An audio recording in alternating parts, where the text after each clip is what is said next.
First, you'll have some time to look at questions 1 to 5.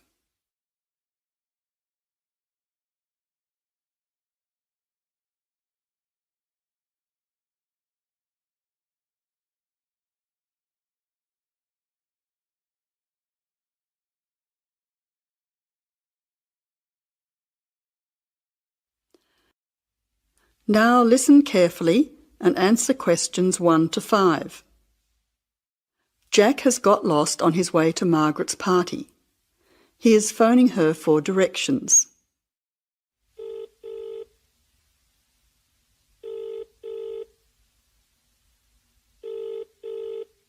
Hello, is that Margaret? Yes, who's speaking?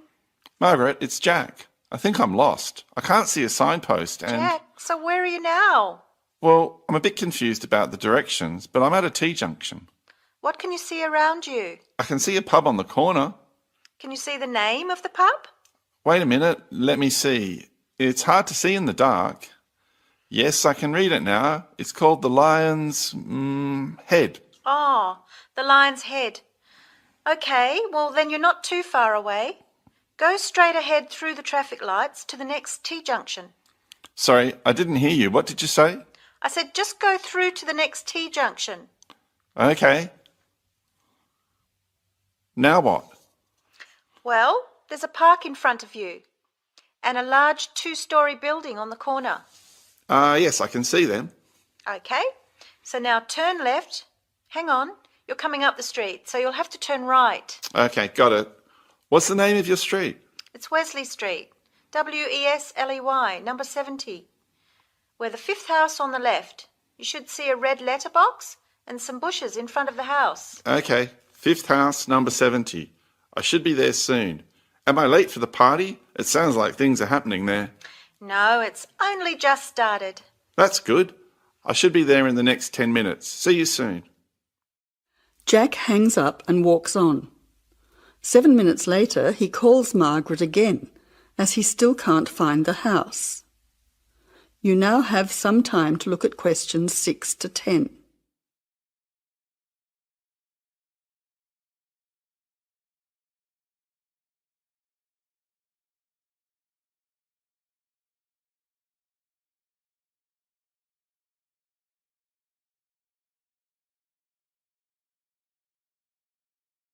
As you listen, answer questions 6 to 10.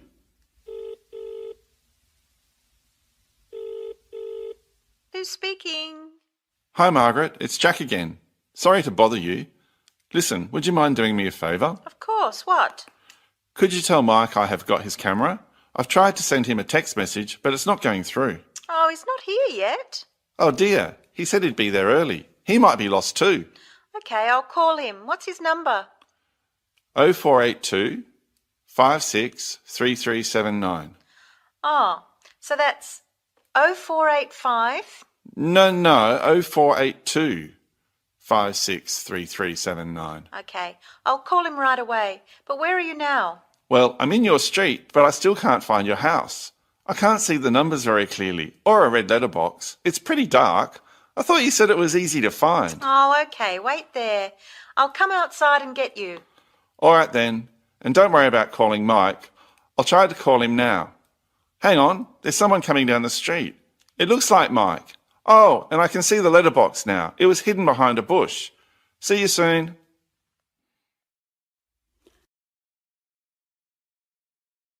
That is the end of part 1. You now have half a minute to check your answers.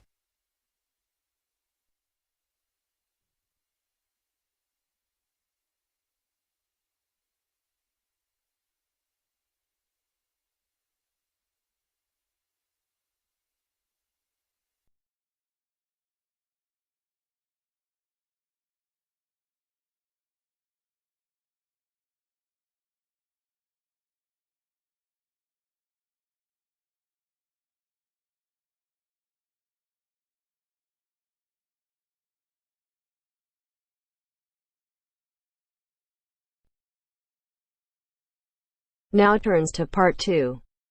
Part 2. You will hear a presenter on a radio phone-in show.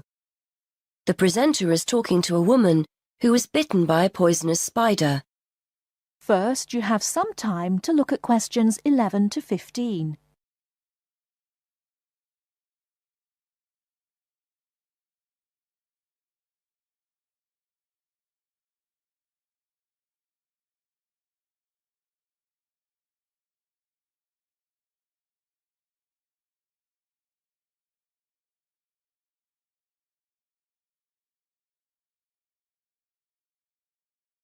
Now, listen carefully and answer questions 11 to 15.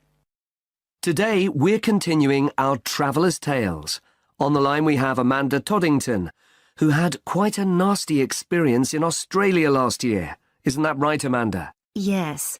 My husband and I were on holiday and we were staying at a friend's house on the coast near Brisbane. It was towards the end of the holiday and I was about to go into the garden and enjoy my breakfast. I walked out into the kitchen, slid my left foot into my shoe and felt a tiny sting. It was pretty painless, but I shook the shoe off my foot and saw this tiny spider running out as the shoe hit the wall.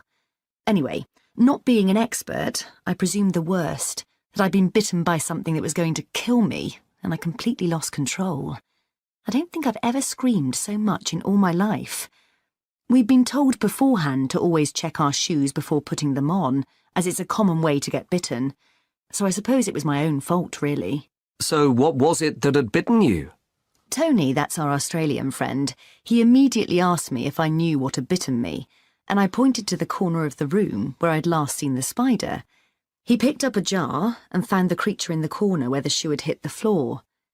"It's a redback," he said, and he gently placed the jar over the spider. The funny thing was, we'd been talking about some of the creatures we needed to be careful of a few days previously, and as he said the name redback, the conversation came flooding back to me. In particular, the fact that the bite can be extremely painful. I've found out since that the redback is from the same family as the black widow spider, and it's the female that does the damage, which it turned out was what I'd been bitten by. You must have been absolutely petrified. You can say that again. I remember feeling quite confused. I wasn't in a great deal of pain to begin with, and yet I could see from our friends' faces that they were concerned. Tony explained that the venom or poison of the bite spreads quite slowly, so the pain doesn't feel too bad at first. Gwen, Tony's wife, brought an ice pack, and Tony held it against the bite to make it less painful. Apparently, you're not supposed to put a bandage on the area, as this can make it hurt even more. Tony tried to put my mind at rest by explaining that this was quite a common bite, that the hospital would have an antivenom, and that everything would be okay. But I was beginning to panic. We were flying back to the UK the next day, and I really didn't know what to do. Before you hear the rest of the talk, you have some time to look at questions 16 to 20.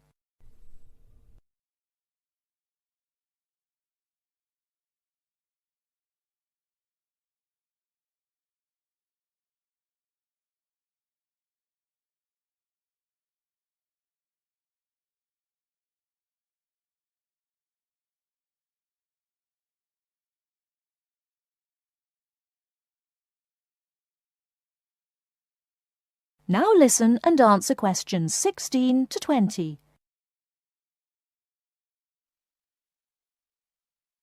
So what did you do? Well, Tony phoned the doctor, who told him to check my symptoms for the next hour or two. As time went on, the pain became very intense, from my foot right up to my knee. My husband was on the internet and was reading out the possible symptoms. I wasn't feeling sick, and I hadn't yet developed a fever, but I had a terrible headache, and my foot was beginning to swell up. At this point, Tony decided to take me to the local hospital to be on the safe side. I really didn't want to go, as I had visions of being kept in for days and all our plans being spoilt. But Tony and my husband insisted. When we got to the hospital, I was relieved to see how casual everyone was when Tony explained I'd been bitten by a redback spider. They told me to take a seat and got on with their work. And did you receive any treatment? By the time I got to see a doctor, the pain was very intense indeed, and I was getting quite upset. The doctor decided to give me a dose of an antivenom, which he assured me would eventually deal with the problem. Unfortunately, he also explained that it wouldn't have an immediate effect, and the symptoms might last for several days. But the story has a happy ending. My husband managed to book us onto another plane 1 week later. And even better news was that the symptoms of the bite finally cleared up after about 24 hours. Within a couple of days, I was back to normal again. So thanks to the spider, we managed to extend our holiday by a week.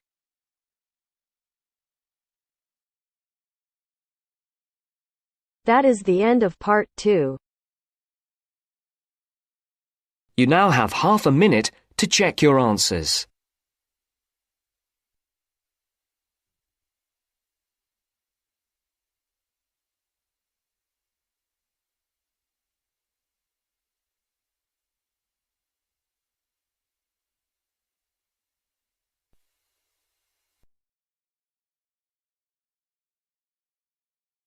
Hear a conversation between a research student, Jeremy, and his supervisor. They are talking about the process of having a research project published in a journal. First, you have some time to look at questions 21 to 25.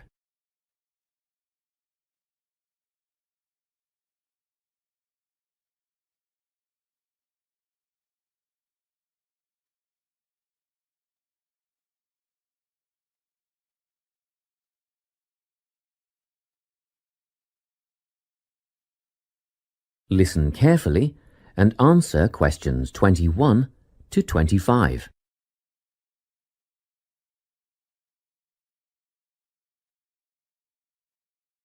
So, you're nearly ready to submit your article to an academic journal, are you?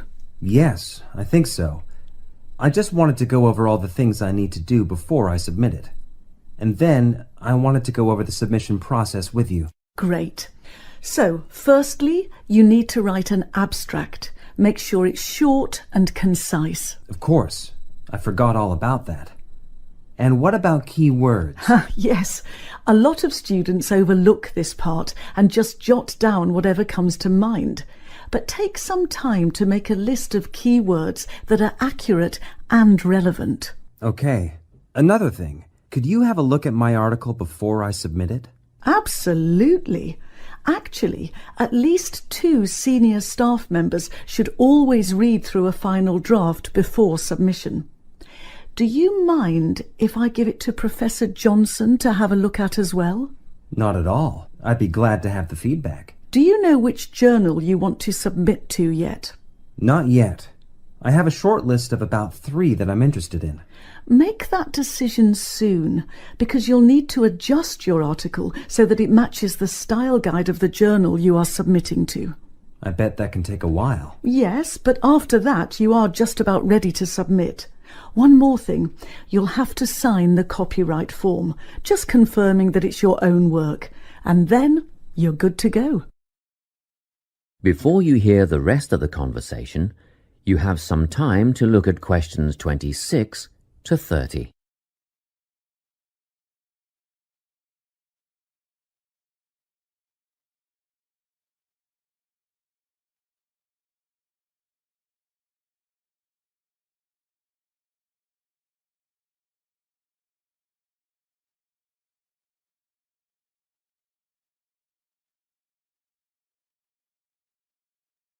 Now listen and answer questions 26 to 30. Now, the submission process. How does it work exactly? Well, the first thing is to just send it off. You've got to send in the manuscript before anything else can happen. Sure. And then should I call to check if they have received it? No need for that, no. All you have to do is just log on to your email regularly, because you will get a submission confirmation once they have processed the manuscript. And that will have comments on what they thought of it? No comments yet. That email is just to let you know they have received it. The next stage is what is known as peer review. This is when experts in the field review your manuscript and decide whether to accept it. They'll never accept me. I'm only a master's student. Don't worry about that, Jeremy. It's all done through a double-blind method. That means that whoever reads your manuscript has no idea whether you are a grad student or a Nobel Prize laureate. They'll only be judging your work, not you. Well, that's good to hear. And then what, once they've made their decision? Well, there are 4 possible outcomes. You might get an acceptance, but a first-off acceptance is very, very rare. Don't pin your hopes on it. You could also get a rejection, but these don't happen very often either. I don't think this will be a problem. What do you think I'll get? If you're very lucky, you'll get a conditional acceptance. This means that they've accepted the article and it will be published, but you need to tweak a few things first. A sentence here, a heading there, nothing major. That sounds good. But to be honest, you will probably end up with a revise and resubmit. This means they are definitely interested, but you will need to rework the paper before it's accepted. The necessary changes will be outlined by the reviewers. Okay. So I just fix the things that need changing and present it again? Yes, but include a cover letter that discusses the changes you have made. The same goes for a conditional acceptance, actually. It helps the reviewers see that you've taken their criticism seriously. That is the end of part 3. You now have half a minute to check your answers.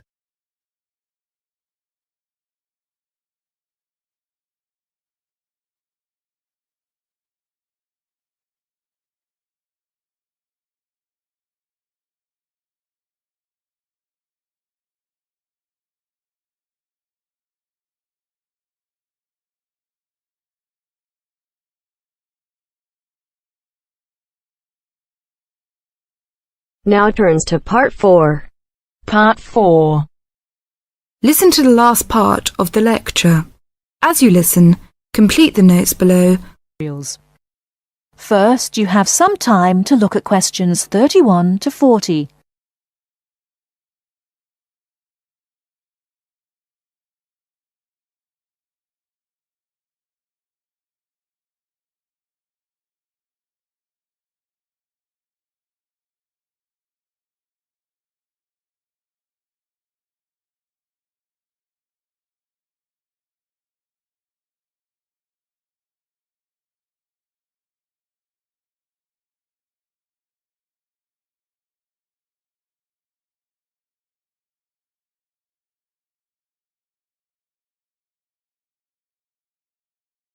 Now listen carefully and answer questions 31 to 40. Last time I said that a lot of Irish people left the country and went to England, America and many other foreign countries. Today I'd like to talk about the emigration.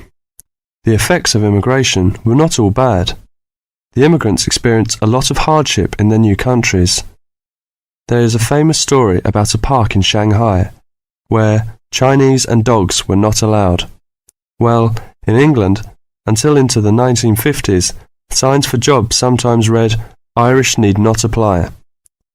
The immigrants often experienced discrimination, but they formed many organisations to look after their fellow immigrants. Many of these organisations later became very important. In America, the Irish chose politics as the way forward, and significant cities were controlled by Irish politicians. This movement reached its peak with the election of John F. Kennedy in 1960. His grandparents came from Ireland, and his election had a significant impact in Ireland, helping the process of recovery of self-confidence which we have today. Today, there are 70 million people of Irish descent living outside Ireland. In America alone, there are 40 million people, and 10 million of these people have a 100% Irish background. They carried the culture of their home country with them and adapted it to their new home. They made changes which would be unthinkable in the home country, and we often laughed at the Yankees' Irishness. In fact, any immigrant who came back to live in Ireland, often after many years, found it very difficult to fit into Irish society again. They had been changed by the experience.